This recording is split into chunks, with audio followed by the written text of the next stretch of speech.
Hello and welcome. My name is Mary and I'm the host of Prologues, a lifestyle podcast where each episode is like a digital journal entry detailing whatever it is I'm going through in life at the moment. I talk about my journey with mental health, relationships, wellness, beauty, personal development, and more.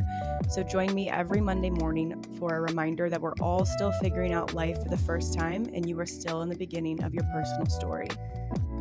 Hello and welcome back to another episode of Prologues. Today we're kicking off the start of another new segment for Prologues. The segment itself is not new, but the name is. It's called Freewrite. This is the name I've come up with for the brain dump episode. So if you've been listening to Prologues for a very long time, in the first year of the podcast, I sometimes did episodes that I just called brain dump, where I talked about whatever was on my mind at the time, whether that was one topic or 10 topics. They were rambly, they were often a mix of personal reflections and also yapping about pop culture and reacting to what was going on in the world at the time, and also narrating my sort of stream of consciousness as it unfolds.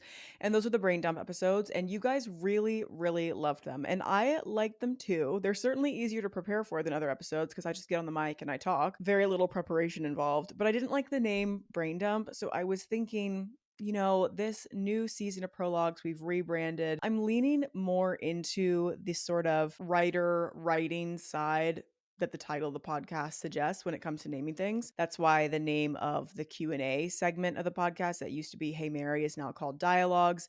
So I was thinking along those lines, and I thought, of course, free writing. Free writing is when you sit down in front of a piece of paper and you just write whatever comes to mind and you don't let yourself stop writing. And it's a technique that people use when they're drafting a story or they're journaling or really anything, because it prevents you from feeling stuck because you have to keep writing. Even if you're writing, I don't know what to write, you set yourself this limit of time or length of page and you say, I'm going to write until I've hit that time or I've completed this page, no matter what comes out of my brain. So it really is a brain dump. So I thought that would be a cute name for this type of episode. To be honest with you, this morning I was preparing episodes to record today, and this was not going to be one of them, but I was preparing another episode and I was having a difficult time focusing on it because the truth is, what I really want to talk about today is divorce. So I thought, okay, I think I just need to do a brain dump episode about divorce and brain dumping in general. So today is the first Freewrite episode, and we'll have Freewrite episodes with a million different topics, I'm sure, because there's always just way too much rattling around in the old brain of mine. But today we're going to talk about divorce. I'm also going to do favorites. You guys have really been enjoying the favorites. Sometimes I don't know where to slot a favorites or a life updates or like a chatty intro segment into the podcast, because whenever I do that, I'll get messages or comments being like, you need to get to the point, like intro was way too long, didn't like the yapping in the beginning. But then every time I do it, I also get lots of people saying, I love the favorites, I love the chattiness, I love that. So that's why it's not in every episode, but periodically I have episodes with a bit of a more loosely structured, more personal introduction. So I thought that a Freewrite episode is a great time to have the favorites, have the life updates, etc., because the entire thing is chatty. And if you're listening to this type of episode, presumably you're listening to get to know me better and not necessarily know my thoughts on a certain topic, because this isn't an advice series. I'm not really offering anything of value, to be honest. I'm just talking about what I'm going through and what's inside my brain at the time. In season 1 of the podcast, I referred to Prologues all the time as like a digital journal entry, a digital diary, because each episode is like a new entry into my life's journal at the moment, and it's talking about what I'm going through and what's important to me. And one thing I love about the podcast is I can go look back on the years of the podcast, and when I see an episode title, I remember exactly what I was going through at the time that I recorded that episode, because it really is like a digital journal, like all my social media is for me, or a scrapbook maybe. And even more so than usual, that's what this type of episode is. So like I said, if you were listening to this episode and you saw the title and you thought, okay, divorce, like maybe she's going to say something super insightful about divorce or like teach me how to get through divorce. No, I'm not. I'm going to be talking about divorce and how witnessing divorce has impacted me. And I'm going to be talking to you the same way that I talk to my therapist, honestly, which is just unloading all of my complicated feelings and questions and wonderings and anxieties about a certain topic. That's what I'm doing. But I'm also going to chat to you first.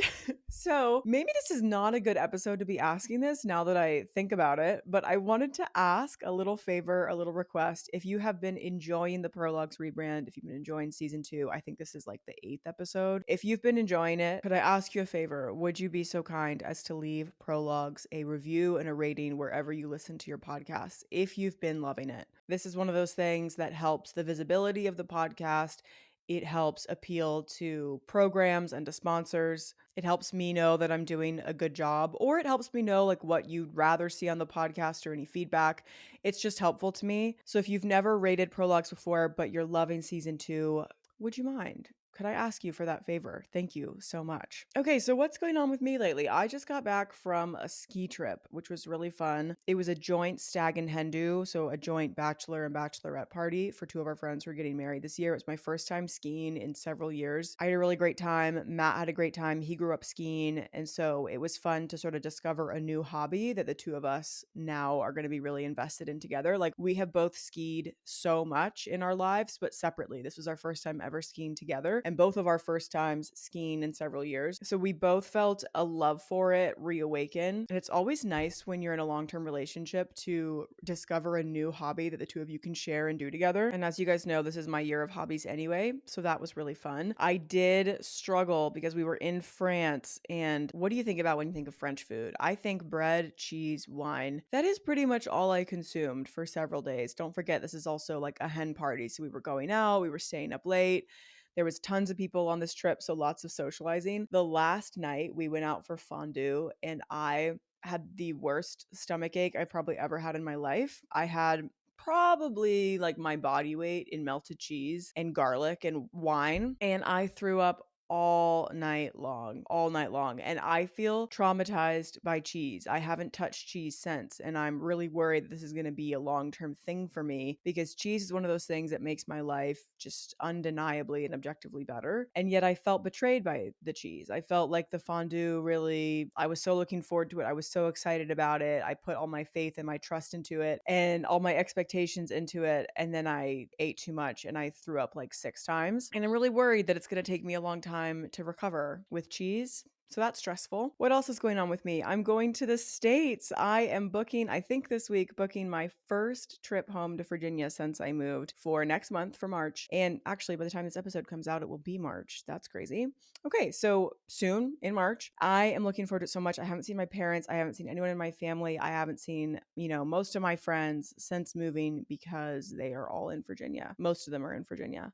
And I'm going to get to see my parents. I think I'm going to get to see hopefully both my sisters, one of my brothers. 2 of my brothers don't live in Virginia, but the one brother that does live in Virginia, I think I'll get to see him. My sisters live in Virginia, so I'll see them. I'm going to stop in DC for a weekend. I'm going to see my best friend in the world, my other really good friends. I want to go to my Botox injector. I don't have any Botox in my face right now for the first time since I was 23 years old. That's crazy. One, that I started getting Botox when I was 23 years old. It was baby Botox. It was like not very much at all, but still, that's kind of wild. But 2, it's even more crazy to me now that this is the first time in over 3 years that I haven't had any. I just feel like when you're trusting someone to put needles in your face and inject literal toxins into your face, you have to be so sure that it's the right person. You have to have so much faith in them, and it is scary to find a new injector. So I got a Botox touch up once since moving, and the injector was absolutely fine. Like, it was not a bad experience whatsoever. It just wasn't the same as my girl back in Arlington, and so I've just let my face completely wrinkle. No, that's an exaggeration. I have let all of the Botox, or the Dysport actually, completely dissolve out of my face. And so I can't wait to see her. I'm going to go in and I'm going to say, get the needle out, light me up. I'm going to go to my favorite coffee shop. Like, I am so, so excited. And I'm also going to get to see my grandmother, and that leads me into something that I've been going through lately. So if you've been following me for a while, I'm very close with my family. I'm very close with my grandmother. I'm not going to cry. I am not going to cry. I'm setting a boundary with myself. I'm not going to cry. My grandmother is one of the best, funniest, sweetest, cleverest, like just most hilarious, sweet Southern old ladies you've ever met in your life. We're very close. I grew up in the same town as my grandmother and my grandfather. This is the grandfather who was the beekeeper who you guys have heard me talk about and cry about loads of times. So his wife, my grandma, has been living with both my parents and my aunt and uncle for the past several years, ever since my grandfather, not ever since, but in the years since my grandfather passed. She's moved in and sort of split time between my parents and my aunt and uncle. And recently she was moved into an assisted care facility and she's loving it. She's absolutely loving it. I'm having a hard time because that's it's not really a decision that you go back from. Like, most people don't move out of the assisted care facility once they move into it. Most people who move into an assisted care facility stay there until they pass away. And so it feels like this awful, inevitable, final step closer to her leaving us. And to have that, I knew that was going to happen when I moved away. I knew that making the choice to move to a different country, I was going to miss things. People were going to continue to age. Life was going to continue to go on, whether I was in Virginia or not.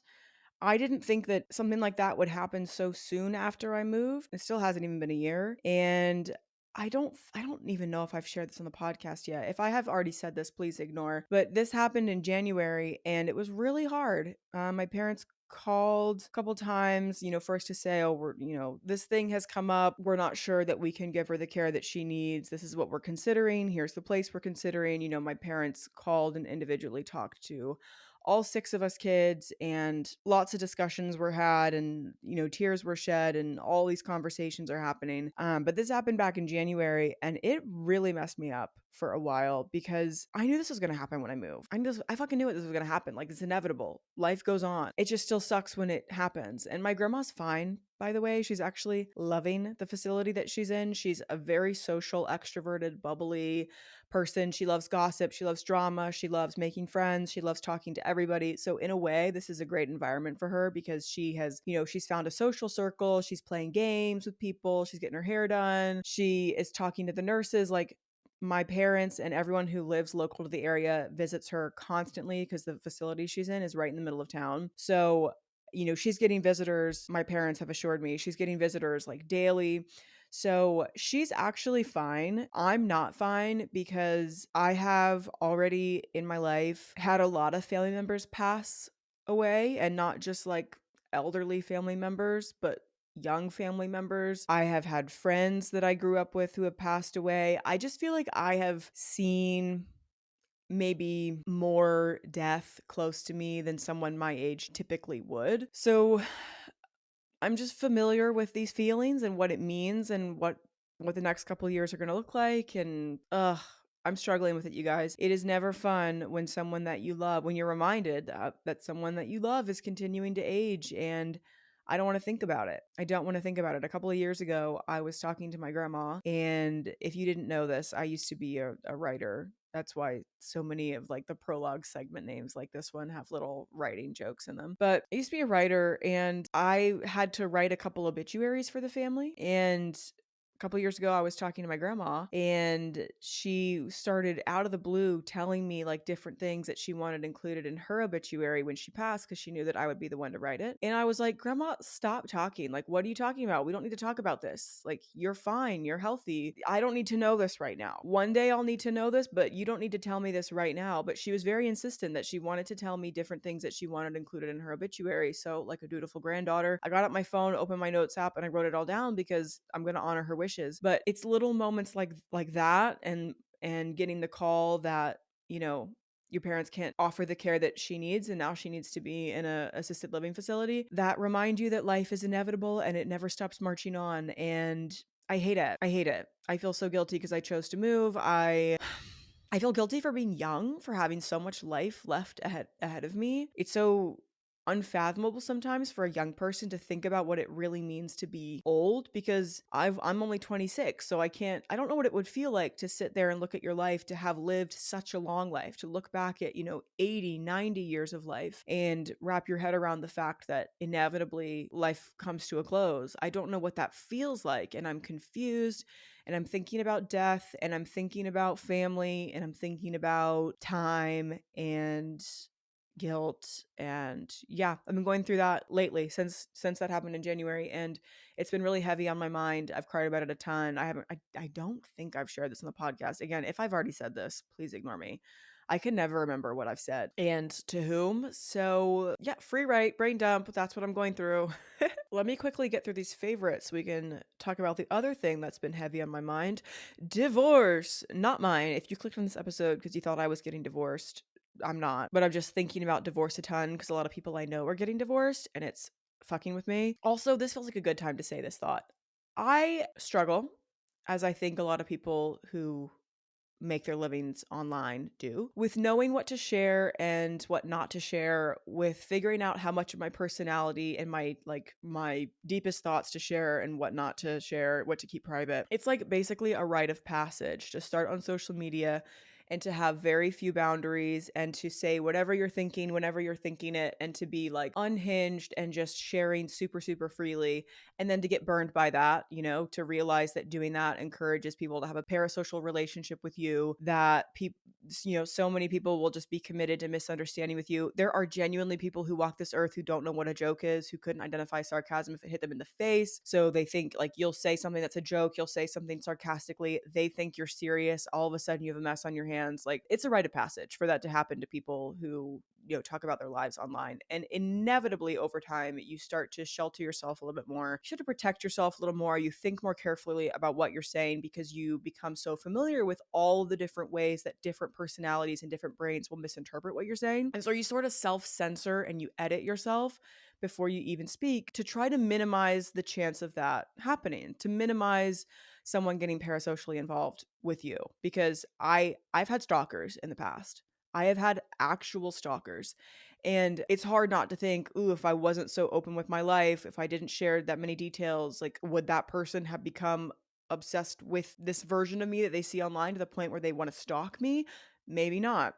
So you just like learn to withdraw, you learn to protect yourself a little bit more. And a side effect of that for me has been showing less of my personality online at different points in my career. And I think it's a necessity, and I also don't like it. I don't like feeling like I can't be my true self. I can't say exactly what I think. I can't be super open and unhinged and candid with you out of fear that someone is going to like not understand or whatever. But I also know that I do have to protect myself. There are crazies out there. The brain rot generation is out there. The people who maybe don't understand how to identify, like, when a situation doesn't apply to them, they don't recognize nuance, like the bean soup type commenters, that all exists. So I try to walk the balance between those things as best I can. And this year, I want to be more comfortable with letting a little bit more of my guard down, showing a little bit more of myself again, letting my personality come through a little bit more. It's like so funny because I'll look back at content sometimes, and when I'm editing content, like I'll see this look on my face where my offline self goes to make a joke or goes to say something, and then like I see it in my eyes where I feel like I'm catching myself and I'm like, yeah, okay, let me think about the million different ways that someone could get mad at me for that, or someone could misinterpret that. Let me be more careful. Let me, whatever. And then I say something that is still true and is still like genuine, but isn't the first thing I wanted to say. You know what I mean? I want to do a little bit less of that because I want to just be more okay with allowing myself to be seen. I want to be more open while still protecting my peace, still trying to discourage like any craziness, but allowing myself to be seen a little bit more. It's hard. It's like scary.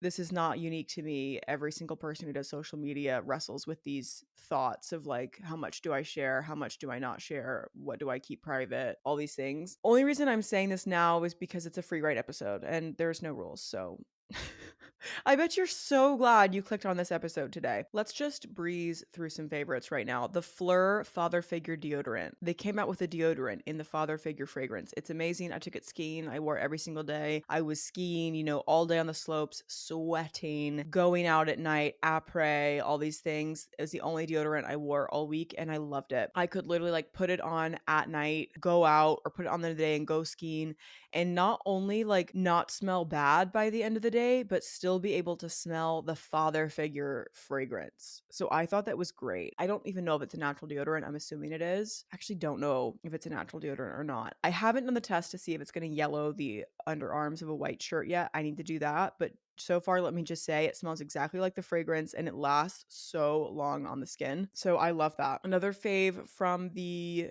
ski trip, the L'Oreal Infallible 3-second setting mist. I made a TikTok about this. Best setting spray I've ever used in my entire life. It's really drying and it feels like straight up hairspray. Hairspray, extra hold hairspray. But it made my makeup last like no other. There was a night I put my makeup on at 6 p.m. Okay, 6 p.m. I went on a hen night. It's like a bachelorette night out. We went to a nice dinner. Then we went out. There was outfit changes. There was costumes. There was a lot of drinking. I fell asleep with my makeup on that night, which is gross. I know my skin hated me. It happened.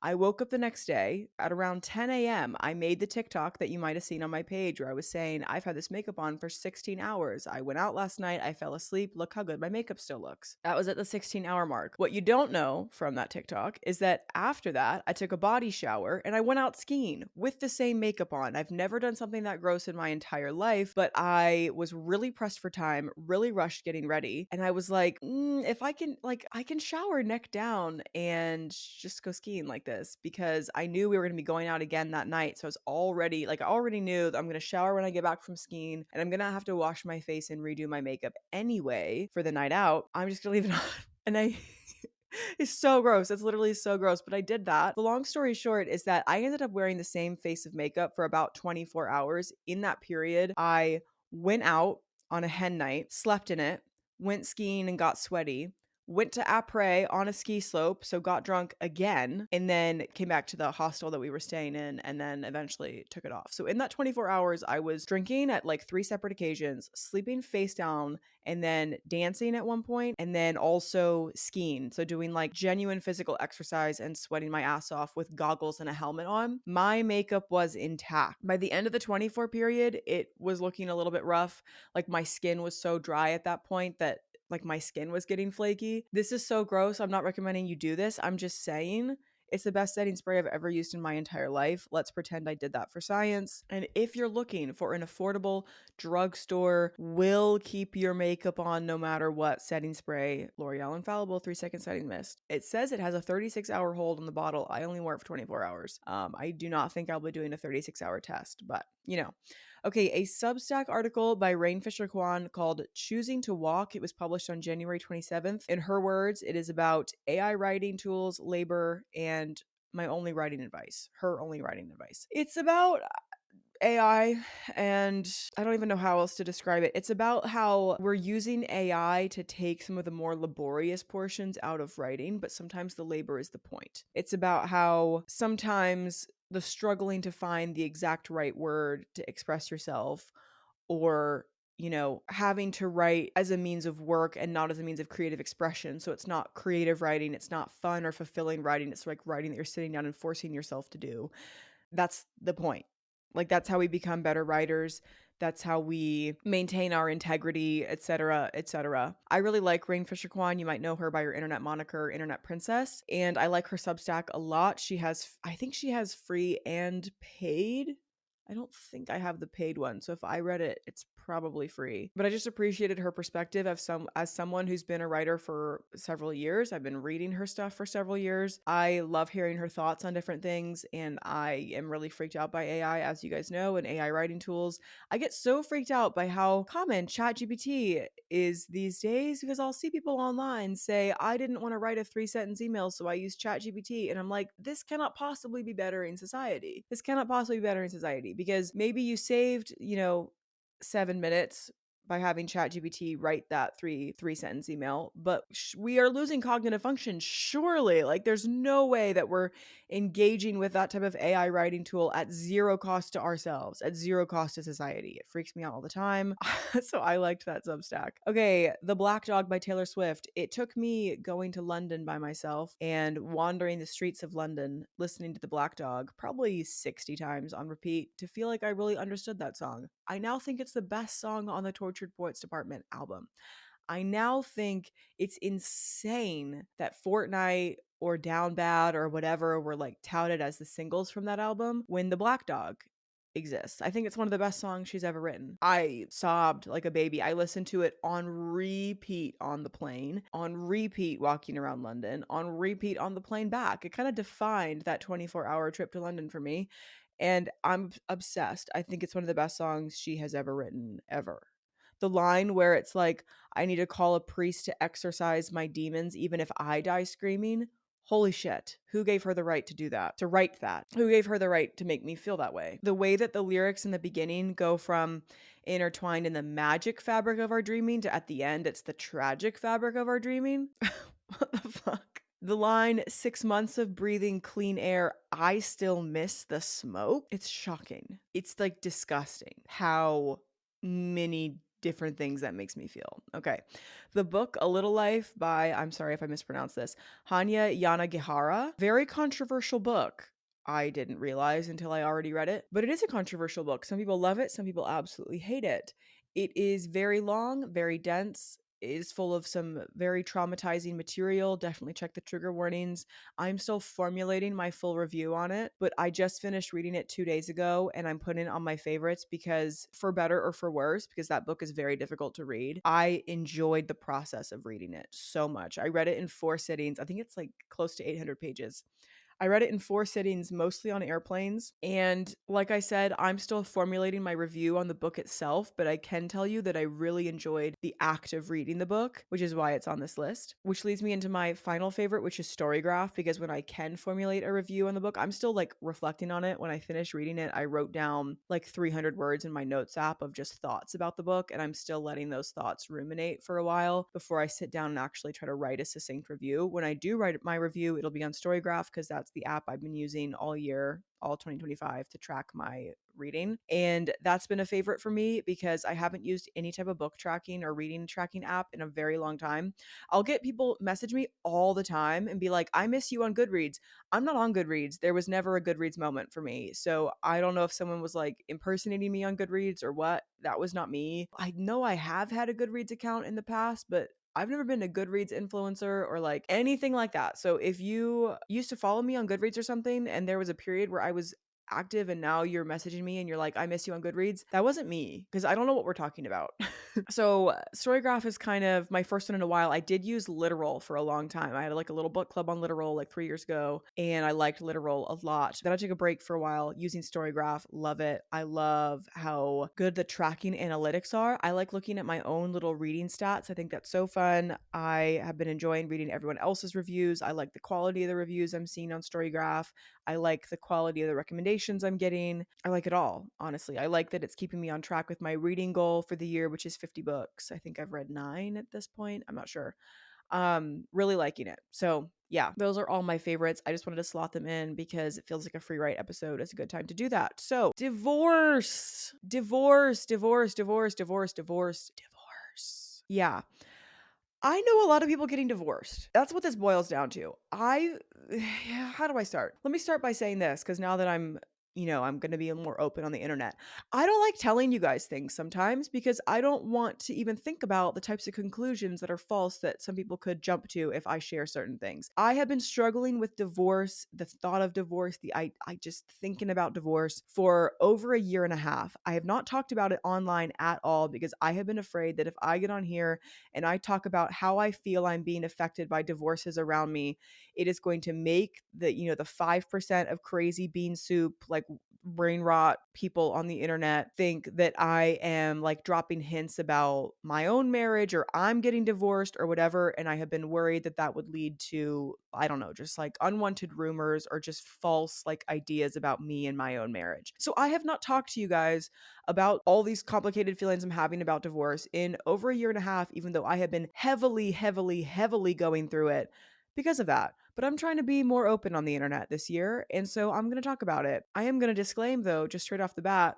I'm allowed to talk about how divorces around me are affecting me and affecting my idea of relationships and causing me to redefine in my own head what marriage means to me without alluding to my own relationship. Please, while you're listening to this episode, please understand that I'm not talking about me. I'm not dropping hints right now. Please don't analyze what I'm saying. Please don't please. I already don't like posting my relationship very much because I will literally get private messages being like, you posted a 5-second clip of you with your husband, and the way that his hand moved in that one clip has making me think that he secretly hates you. Like, I already don't like sharing my relationship because people are crazy. And I have not shared these feelings with you guys because 95% of you are incredible and I think will completely understand what I'm talking about and will relate and will resonate. And, maybe you're going through the same thing right now and whatever, but the 5% of people who are crazy are very loud and very annoying. So I have not talked about this. Please give me the space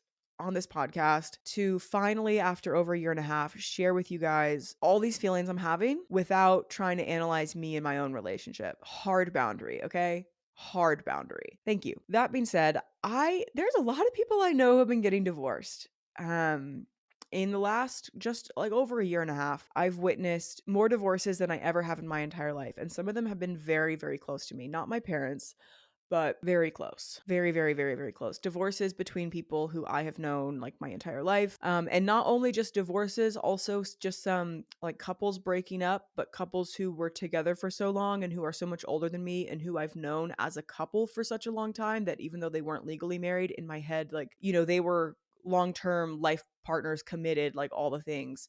And I'm seeing some of those couples break up as well. So divorce, both in the legal sense and also just like the separation of people who I thought were going to be together forever, who I've only ever known as a couple, who I like just had so much faith in as a couple. Looking back sounds crazy because why would you form like attachment feelings to like someone else's partnership? I don't know. I have felt very lucky my entire life before now that I was pretty untouched by divorce. My parents are together and they're in love, and they had problems as everybody and every married couple does. But I never doubted for a second that my parents loved each other, that they were committed to their marriage. They showed each other that they loved each other frequently in front of me. I never doubted that. I saw them work through issues. I saw them be affectionate. I saw them make an effort. I saw them grow for each other.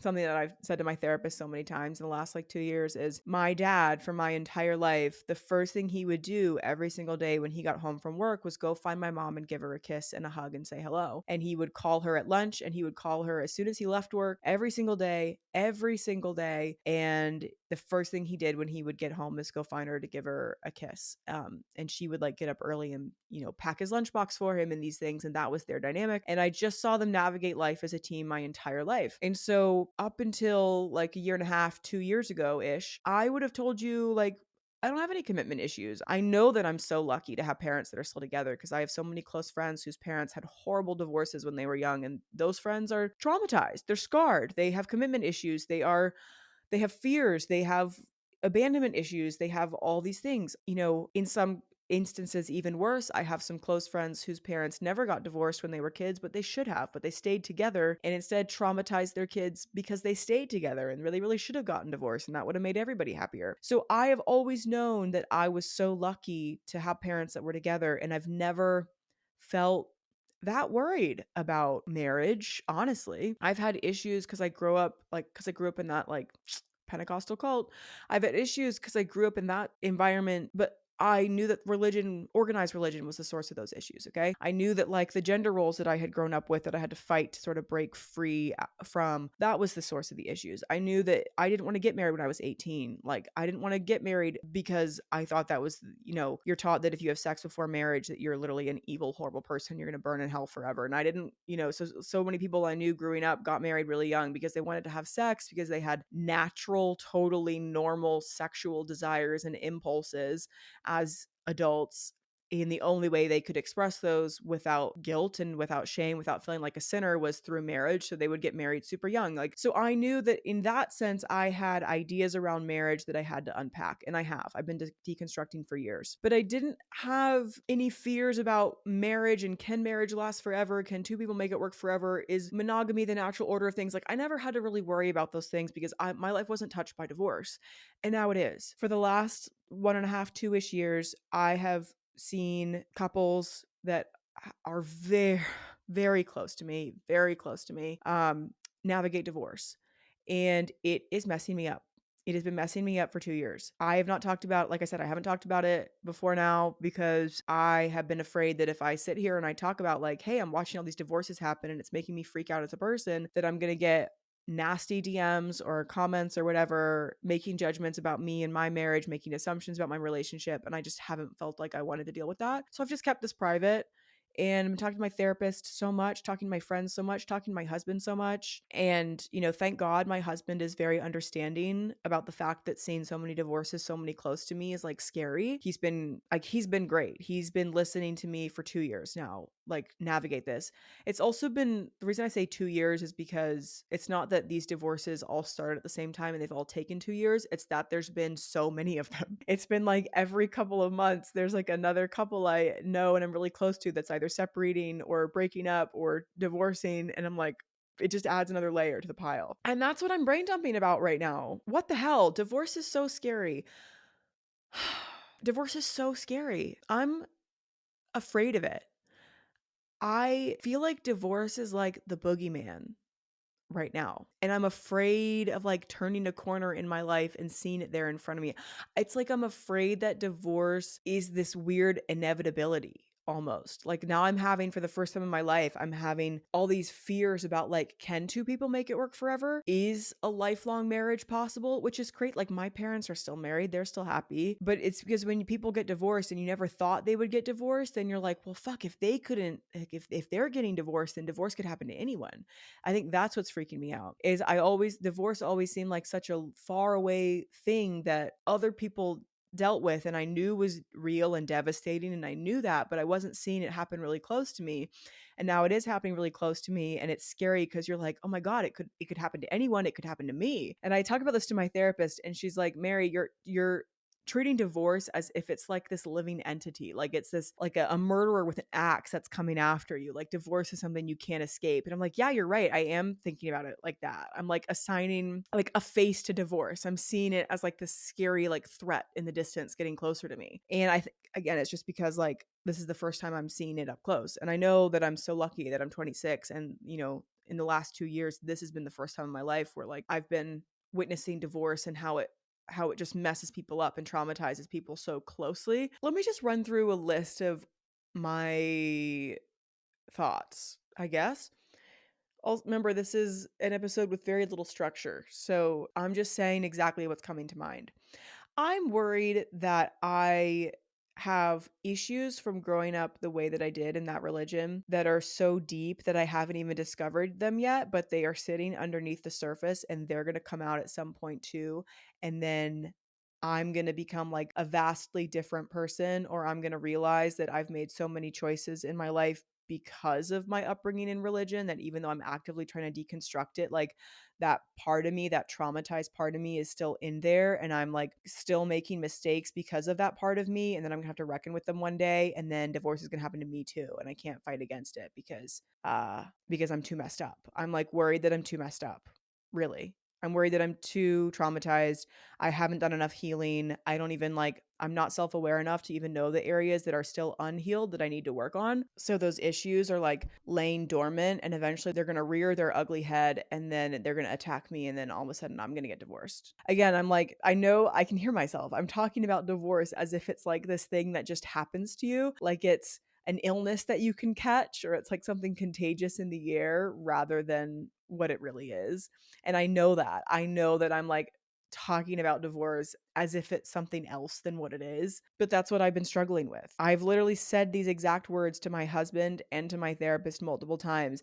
I feel like I'm scared it's contagious. I'm scared divorce is contagious. I'm scared that no matter what I do and how hard I try and, how much of a good person I try to be every day and, no matter how close my husband and I are and all these things, no matter how good our relationship is or all these things, it doesn't matter because divorce is like this inevitable, scary disease that I'm going to catch. Maybe I'm like predisposed to catching it because I have issues from my childhood. Maybe it's coming for me. Maybe it is coming for me. Maybe it is a man with an axe and it's coming for me and I won't be able to escape it. It's going to happen to me. What? That's crazy. I can hear myself. I know what that sounds like. I know that is not a mentally healthy thing to say out loud or to feel. I know that. That's why it's been so hard to deal with this for the last couple of years. Also, like, If anyone in my life who is getting a divorce is listening to this right now, I'm going to speak to you directly for a second and say, I'm so in support of you. There has not been a single moment ever where I have not 110% supported you. I support you so much.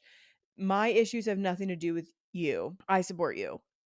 I'm just like, yeah, just like watching divorce unfold for the first time in my life and freaking out about it. But that's on me. It's not your problem. So don't feel bad, please. Please just hear me out and let me spiral for a little bit. What if loving someone isn't enough? You know that Lana Del Rey song that's like, sometimes love is not enough and the road gets tough. I don't know why. What if loving someone isn't enough? What if you can do everything right? What if maybe you go to therapy, your partner goes to therapy, you love each other, you respect each other, maybe you never argue, which I think is unrealistic, but like maybe everything is perfect, maybe you love each other so much, then something happens and it doesn't matter how much you love each other or how hard you try, you still can't save it. That's terrifying. What if what if you wake up one day 40 years in the future and the person that you have loved for the last 40 years consistently is a totally different person, and then their ethics change and their values change and their morals change and you realize you can't be together anymore with that version of that person, so you separate? That's terrifying. And then also I recognize that like divorce isn't a death sentence. I know that. I know that the most important relationship you can have is the one with yourself. I believe in being selfish. I believe in maintaining independence in a relationship. I believe in looking out for yourself. I believe in loving yourself more than you love anybody else. So I know that like I don't need to be afraid of divorce as this nebulous thing in the future, as if I will die if that happens to me. I know I won't. I know that's not a thing for me. I think, I don't know. I know that like life goes on, because I'm seeing that happen. I'm like seeing these divorces happen and then people picking up pieces of their life and moving on. But I'm also seeing how hard it is for that, and I'm scared. And I also know that sometimes divorce is the best thing that could happen to people, because I have also seen people's lives like do total 180s after divorce. I've seen, people look back and say, you know what, that's the best thing that ever could have happened to me. I'm so grateful that that happened. Like my life is undeniably better. And I also know that you can't control another person. And so you can't ensure that the person they are will stay consistent over the next 40 years. All you can hope to do is grow in the same direction as them. But how do you do that? How do you make sure that you're growing in the same direction, like parallel along with the person that you're with? This is what I talk to my therapist about constantly. And I also talk to my husband and I talk to my close friends, and this is an ongoing topic of discussion with me in my adulthood for the last 2 years, because I am confused. I'm confused at how drastically life can change. I'm confused at this idea that you can think you have everything figured out and then really you have no idea that everything is going to get turned upside down in 2 years or in 10 years or 15 years. I'm confused at how many different phases of life there seems to be, at how many individual chapters of life, because it feels like you should be able to just get to a point where everything is settled and figured out and you never have to worry about anything again. Like, it's freaking crazy to me that you just have to constantly worry about stuff in life, because there's never a moment where life actually stands still. Like, life just continues to move on and on and on, and you go through endless evolutions, and it feels like you can never just fully relax. That's freaky. That's really freaky. So, for example, I feel like I'm in a pretty good phase of life right now. Things are going well. I've accomplished some big goals. I have other goals I'm working towards, but you know, there's nothing super pressing happening right now. Like, I feel like this is a phase of life where I am a little bit more settled and I'm looking to my future, and yeah, like things are good. Things are good. It freaks me out that there's no guarantee that things will stay good. And I'm not even talking about divorce right now. I'm talking about in general. It freaks me out how many different phases of life there are, because I feel like if you're in a good phase, it means you can't relax because there's going to be another phase soon. And hopefully it's another good phase. It doesn't have to be a bad phase, but like, what if it is? What if, you know? I just know for a fact that if you're listening to this, you are regretting clicking onto this episode. And I'm so sorry. I just genuinely felt like I cannot talk about anything else on this podcast until I address this elephant in the room in my own brain, which is this thing that I've been freaking out about. And I mean, it affects me so much. And to not talk about it for over a year and a half with you guys who I talked to who I talked to with about so much just felt weird, and I didn't like it, and I felt like I couldn't do it. And I have a couple relationship themed episodes coming up. Like one of them is going to be like the best of like the single girl mindset even when you're taken, which is really just an episode about independence and self-love and allowing yourself to be selfish, taking care of yourself, and like, looking after your own needs, whether you're single or whether you're in a relationship. But I was like, I can't make this episode without being honest about the fact that I'm having these freakouts. And I was going to make an episode about like red flags, relationship red flags. So things when I look back at like previous relationships that I've had, whether that's romantic or platonic relationships, just things I wish I'd noticed about different people that would have been red flags if I'd seen them in the moment. So I was going to talk about like relationship red flags. And I was like, oh, I feel like I can't talk about that without first acknowledging this. So yeah, this is an elephant in the room episode for me, I guess. And I'm so sorry that you had to listen to it. Hope you loved it. Oh, free writing. Free writing. At least I explained to you what it was, but when you clicked on the episode. So if you did stay past the intro where I explained what free writing is, you've only yourself to blame for that because I communicated.